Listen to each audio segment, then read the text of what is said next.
పూరా లోకల్. నమస్తే, welcome to పురా లోకల్. ప్రస్తుతం మనం గాంధీ భవన్లో స్పోక్స్ పర్సన్ రాహుల్ గౌడ్ తోటి ఉన్నాము. రీసెంట్గా జరిగిన ప్రెస్ మీట్లో ఎమ్మెల్సీ కవిత, హరీష్ రావు, మాజీ మంత్రి హరీష్ రావు, ముఖ్యమంత్రి రేవంత్ రెడ్డి కలిసిపోయారు, అందుకే ఎలాంటి విచారణలు హరీష్ రావు మీద పడట్లేదు అని చెప్పడం జరిగింది. ఎట్లా చూస్తారు ఆ వ్యాఖ్యల్ని? ఇప్పుడు నాయకులు అన్నప్పుడు తిరుగుతారు, వాళ్ళకి అత్యవసరం మీటింగ్లు పడ్డప్పుడు తిరుగుతుంటారు, అది సహజం. ఈవెన్ రేవంత్ రెడ్డి గారు కూడా అదే చెప్పారు. ఏమన్నారంటే, నేను తిరిగిండేమో కానీ కవితను విడగొట్టేంత పాపిస్తోని కాదని చెప్పన్నాడు. మహేష్ కుమార్ గౌడ్ కూడా అంటారు, మాకేం అవసరం, 100 సార్లు నేను కూడా అరెస్ట్ అవుతూనే తిరిగినా, కేటీఆర్తో తిరిగినా, అట్లాంటప్పుడు విడగొట్టినామా, వాళ్ళకు ఉండాలి కదా సోయి అని చెప్పి మేము కూడా అదే తెలియజేస్తున్నాం. హరీష్ రావు కూడా అదే అంటుండు, తిరిగినాం కానీ ఇది ఎక్కడ దారుణమా అని చెప్పట్టు. కవితకు ఒకటే పని పాట లేకుండా ఈరోజు సస్పెండ్ చేశారు. ఆమె గాయ గతరగతరై పిచ్చిలేసి ఆమె ఏం మాట్లాడుతుందేమో ప్రెస్ మీట్లో ఆమెకే అంతరాత్మకే వదిలేస్తున్నాం. అలాగే బీఆర్ఎస్ శ్రేణులు, బీఆర్ఎస్ ముఖ్య నాయకులు చాలా మంది కవిత వెనకాల రేవంత్ రెడ్డి ఇట్లా మాట్లాడిస్తున్నారు ఉండి అని కూడా అంటున్నారు. మరి ఎట్లా చూస్తారు ఆ వ్యాఖ్యల్ని? ఇప్పుడు ఆ రేవంత్ రెడ్డి గారికి ఏమవసరం నేను అడుగుతున్నా. కవిత ఎంతసేపు బురద చల్లాలి కాంగ్రెస్ పార్టీ మీద, రేవంత్ రెడ్డి గారి మీద అంటే, నీకు దమ్ము ధైర్యం ఉంటే నువ్వు మీ నాయనని ఎదుర్కో, నీకు శాతం అయితే మీ అన్నని ఎదుర్కో, మీ బావని ఎదుర్కో, హరీష్ రావుని, మీ సంతోష్ రావు దద్దమ్మ కానీ వాడిని ఎదుర్కో. కానీ ఈ డమ్మి మాటలు ఏదో దుష్ప్రచారాలు చేసి రేవంత్ రెడ్డి గారి మీద వేస్తే బిడ్డ కవిత ఖబర్దార్, ఏడికైతుంది ఆడికైతుంది. ఈరోజు నువ్వు పార్టీలోకి వెళ్ళి సస్పెండ్ అయినవేమో, తెలంగాణ లేకుండా కూడా నిన్ను ఏం చేయాలో చేస్తాం. ఎందుకంటే రేవంత్ రెడ్డి గారి మీద మాట్లాడేటప్పుడు ఆచితూచిగా మాట్లాడాలి. ఎటుగూడుక ఒక మహిళ అని చెప్పి రేవంత్ రెడ్డి గారి మీద మాట్లాడితే మాత్రం ఎవరు ఊరుకోరు. మా దాంట్లో కూడా మహిళలు ఉన్నారు, వాళ్ళని తన్ని తరిమి బుద్ధి చెప్తారని చెప్పి మేము స్పష్టంగా తెలియజేస్తున్నాం. అలాగే ముఖ్యంగా చూసుకుంటే బీజేపీ అధ్యక్షుడు రామచంద్రరావు, మీ కాంగ్రెస్ నాయకులు, ముఖ్య నాయకులే యూరియా బస్తాలు ఎత్తుకపోతున్నారని కూడా చెప్పడం జరిగింది. ఎట్లా చూస్తారు వ్యాఖ్యలు? ఇప్పుడు ఆయనకు సబ్జెక్ట్ లేదు, అసలు ఆయనకు ముందు మెచ్యూర్ లేదు. ఆయన ఎందుకు రాష్ట్ర అధ్యక్షుడు చేసారో కూడా బీజేపీ వాళ్ళకి తెలియాలి, మోడీకి తెలియాలి. ఏం మాట్లాడుతాడో అవగాహన లేక.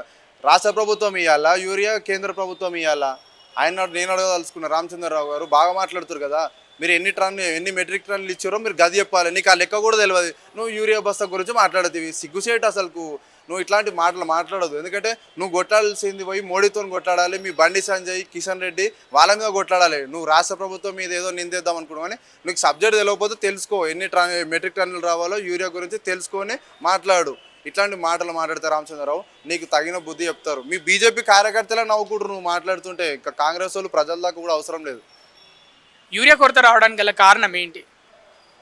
యూరియా కొరత రావాల్సిన కారణం అంటే కేంద్రం నుంచి రావాలి, కానీ అక్కడ కేంద్రంలో లేదు. రఘునందన్ రావే చెప్తుండు, కొంచెం ఆలస్యం అయింది, 50,000 మెట్రిక్ టన్నులు రావాలని చెప్పి వాళ్ళ ఎంపీ చెప్తుండు. ఇంకా మేము చెప్పినా కానీ ప్రజలకు అవసరం లేదు, ప్రజలకు అర్థమవుతుంది. యూరియా కొరత అనేది సడన్గా వచ్చింది, ఎప్పుడు రాలేదేమో ఈసారి వచ్చింది. రాష్ట్ర ప్రభుత్వం కాంగ్రెస్ ఉన్నప్పుడు కాంగ్రెస్ పార్టీ మీద కుట్ర చేయాలి, ఏ విధంగా దెబ్బతీయాలంటే ఈ విధంగా దెబ్బతీయాలని చెప్పి మోడీ, అమిత్ షా ప్లానింగ్. వాళ్ళ ఢిల్లీలో ఉన్న వాళ్ళకి అర్థం కాదు. తెలంగాణ రాష్ట్రంలో ఉన్నారు కదా, 8 మంది ఎంపీలు ఉన్నారు కదా, పనికిమాల ఎంపీలు, దద్దమ్మలు, వేస్ట్. అసలు వాళ్ళు తెలంగాణ ఉప్పుకారం తింటే వాళ్ళకి కొంచెం సిగ్గు శరం ఉంటే వాళ్ళు మనిషి పుడితే తెలంగాణ ప్రజలను ఆదుకోవాలి. యూరియా బస్తాలు ఇచ్చి రైతులను ఆదుకుంటాం, అవ్వాదుకుంటాం అని చెప్పి గాలి మాటలు చెప్పడం కాదు. రైతులకు ఏం చేసిండు? అట్లీస్ట్ యూరియా బస్తా కేంద్రం నుంచి తెప్పి అన్నాడు. బండి సంజయ్, కిషన్ రెడ్డిని ఏం చేయాలంటారు? నేను అడగదలుచుకున్న, బండి సంజయ్ నీకు కొంచెం మానవత్వం ఉన్నా, కిషన్ రెడ్డికి మానవత్వం ఉన్నా, రైతుల మీద ప్రేమ ఉంటే కానీ మీరు యూరియా బస్తా ఇమీడియట్గా ఇవ్వాలి. కానీ ఇస్తురా? ఇస్తలేరు. సో ఇది తప్పి మీరు వికార్గా ఈలిచ్చుకుంటా. మొన్న ప్రెస్ మీట్లు అడుగుతూ కూడా బండి సంజయ్ యూరియా బస్తా గురించి ఏంటంటే సైలెంట్గా వెళ్ళిపోతుండు. గది నీకు బతుకు, నువ్వు ఒక మంత్రివి, కేంద్ర మంత్రివి, కొంచెమన్నా సిగ్గు అనిపించాలి. ఏ ముఖం పెట్టుకొని తిరుగుతావు ప్రజల కాడ? ఒక సమాధానం చెప్పనువి, ఇక నువ్వు కేంద్ర మంత్రివి అయినావు. మా అదృష్టానికి తెలంగాణ ప్రజలకి ఏంది బండి సంజయ్, నీకు కొంచెం అవగాహన ఉండి మాట్లాడు. ఇక నువ్వు ఎటుగుడిగా తంబాకు వేస్తున్నావు అని చెప్పి అడవులో మాట్లాడితే కుదరదు. కిషన్ రెడ్డికి అసలు ఏం మాట్లాడుతాడో కూడా అర్థం కాదు. అసలు కిషన్ రెడ్డికి కొంచెమన్నా అసలు ఆయన ఎందుకు ఆయన కేంద్ర మంత్రికి ఇచ్చారో కూడా అసలు మోడీకి అయినా అమిత్ షాకి అయినా తెలవాలి. ఏం మాట్లాడుతాడో ఒకసారి వాళ్ళ దాంట్లో వాళ్ళే తిట్టుకుంటారు, ఒకసారి మా ప్రభుత్వాన్ని తిడతాడు. ఎందుకు ఇంత నీకు అహంకారం, ఎందుకు ఇంత కుట్ర? నీకేమైనా ఉంటే మీ మోడీని తిట్టుకో, నీ పైన బాస్ని తిట్టుకో, మోడీని తిట్టుకో, ఎవరైనా తిట్టుకో, మాకేం అవసరం. పార్టీ ఫిరాయింపులకు పాల్పడిన ఎమ్మెల్యేలపై అనర్హత వేటు పడాలి అని అటు ప్రతిపక్షాలు డిమాండ్ చేస్తున్నాయి. మళ్ళీ వాళ్ళు కోర్టుకు వెళ్తా అని చెప్తున్నారు. మరి మీ పార్టీకి వచ్చిన 10 మంది ఎమ్మెల్యేలలో కొంతమంది మేము ఇంకా మీ కాంగ్రెస్ పార్టీలోకి రాలేదని చెప్తున్నారు. అసలు ఏం జరుగుతుంది? పార్టీ ఫిరాయింపులు జరిగాయా, జరగలేదా? ఇప్పుడు గతంలో కూడా కేసీఆర్ అనేటోడు ఒక విధవ, ముఖ్యమంత్రి ఉన్నాడు రాష్ట్రానికి. కేసీఆర్ నీ గుండె మీద చేసేసుకొని నేను అడుగుతున్నా, నువ్వు ఎంతమంది ఎమ్మెల్యేలు కాంగ్రెస్ పార్టీ నుంచి తీసుకున్నావు, ఎంతమంది ఎంపీలను తీసుకున్నావు కాంగ్రెస్ పార్టీ? మా పార్టీ ఓడిపోయినా కానీ నువ్వు తీసుకున్నావు. నీ పార్టీ అధికారంలో 10 సంవత్సరాలు నువ్వు పైసలు ఇచ్చి కుమ్మి మరి పైసలు ఇచ్చి మరి నువ్వు తీసుకొని పోయినావు. కొంచెమన్నా సిగ్గు ఉండాలి. ఈరోజు నీ కొడుకు పోయి కోర్టుకి మెట్లెక్కి, ఈరోజు నువ్వెక్కి, నీ హరీష్ రావు ఎక్కి, అంతే ఏంది డ్రామాలు, ఇవన్నీ డ్రామాలు ఆడడానికి. పార్టీ ఉప ఎన్నికలు వచ్చినా కానీ మేము క్లారిటీగా ఉన్నాం. ఉప ఎన్నికలు వచ్చినా మాకు ఆ దమ్ము ఉంది, ఆ సత్తా ఉంది. కేసీఆర్ అనటోని బీజేపీ పార్టీ అనటోని ఎదుర్కొంటాం. ఉప ఎన్నికల్లో కూడా 10 మంది బై ఎలక్షన్స్ వచ్చినా కానీ మేము బరాబర్ 10కి 10 బరాబర్ గెలుస్తామని చెప్పి నేను గంట కొట్టినట్టు తెలియజేస్తున్నాను.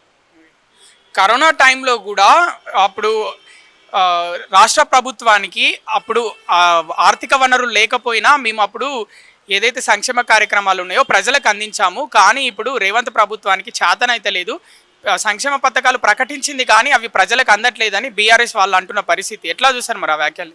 ఏ గ్రామానికి పోదామంటే ఆ గ్రామానికి పోదాం, ఏ పల్లెకు ఎక్కడ ఏ ఆడకట్టు పోయినా కానీ తెలంగాణలో ప్రజాపాలన గురించి గొప్పగా చెప్తురు.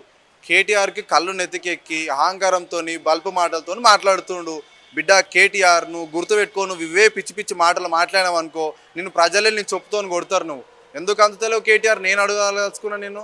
ఏడికి పోదామో ఎప్పుడు నువ్వు ఏ చౌరస్తాకు రమ్మంటావో నేను వస్తా, మా పార్టీ నాయకులు కూడా వస్తారు.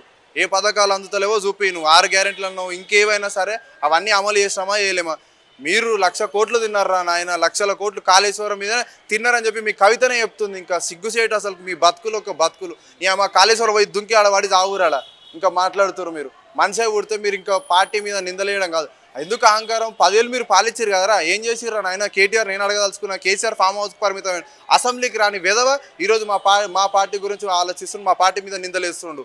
దమ్ముంటే అసెంబ్లీకి రమ్మని మీ అయ్యని రమ్మని చర్చించామని చెప్పు. ఏమేమి చేసినామో, మేమేం తిన్నామో, మీరేం తిన్నారో అసెంబ్లీలో బయటపడుతుంది. ముఖ్యమంత్రి రేవంత్ రెడ్డి గారు మిమ్మల్ని ఒకరు తోడుకలు తీసాడని చెప్పి మేము స్పష్టంగా తెలియజేస్తున్నాం. త్వరలో స్థానిక సంస్థల ఎన్నికలు వస్తాయంటున్నారు. మరి 42% బీసీ రిజర్వేషన్లతో పాటే వెళ్తామంటున్నారు. అది సాధ్యం కాదని మరికొంతమంది చెప్తున్న పరిస్థితి. మరి బీసీ రిజర్వేషన్లతోటే స్థానిక సంస్థల ఎన్నికలు జరుగుతాయంటారా? 100% బీసీ రిజర్వేషన్ 42% వచ్చేదాకా మేము స్థానిక ఎలక్షన్లో పోమని చెప్పి రేవంత్ రెడ్డి గారు క్లారిటీగా ఉన్నారు. ప్రజలు కూడా క్లారిటీ. ఎందుకంటే ప్రజలకైనా కార్యకర్తలకైనా ఒక అవకాశం ఇవ్వాలి. బీసీ నష్టపోతుంది, బ్యాక్వర్డ్ క్లాస్ కాదు. బీసీ అంటే back bone of Congress party అని చెప్పి మరోసారి గంట బజాయినట్టు రేవంత్ రెడ్డి గారు అసెంబ్లీలో ప్రవేశపెట్టింది. దానికి ఎందుకు మద్దతు పలికింది? కవిత మద్దతు పలికింది, దీక్ష చేసింది తెలంగాణ రాష్ట్రంలో. మేము జంతర్ మంతర్ దగ్గర ధర్నా చేస్తే సిగ్గుమాలినారు. కేసీఆర్ ఫామ్ హౌస్లో వండుకోండు కానీ ఒక్కనాడు వచ్చి బీసీల కోసం కొట్టలేడు. ఈరోజు మేము బీసీలకు అది చేసినాం, ఇది చేసినాం. చేసినాం నువ్వు లొటపీసు అన్ని నీ చుట్టూరు ఉన్న వాళ్ళకే టికెట్లు ఇచ్చుకున్నావు, ఎంపీలను చేసినావు. ఈరోజు మేము 42% ఒక రెడ్డి కులం అయినా కానీ ముఖ్యమంత్రి ఉండి రాష్ట్రానికి 42% అమలు చేయాలని చెప్పి నష్టపోతున్నారు మా బీసీ బిడ్డలు అని చెప్పి. అందుకనే స్థానిక ఎలక్షన్లు పోవాలని చెప్పి ఆ దిశగా ముఖ్యమంత్రి రేవంత్ రెడ్డి గారు పోతున్నారు. నీకెందుకు కేసీఆర్? నీకెందుకు? నువ్వు దమ్ముంటే నువ్వు మొగడు అయితే బీసీల కోసం పోరాటం చేయి. ఎంతోమంది నువ్వు తెలంగాణ ఉద్యమం చేస్తున్నావు కదా, మరో ఉద్యమానికి సిద్ధంగా నువ్వు మరో దానికి ఈ బీసీ కోసం కొట్లాడు.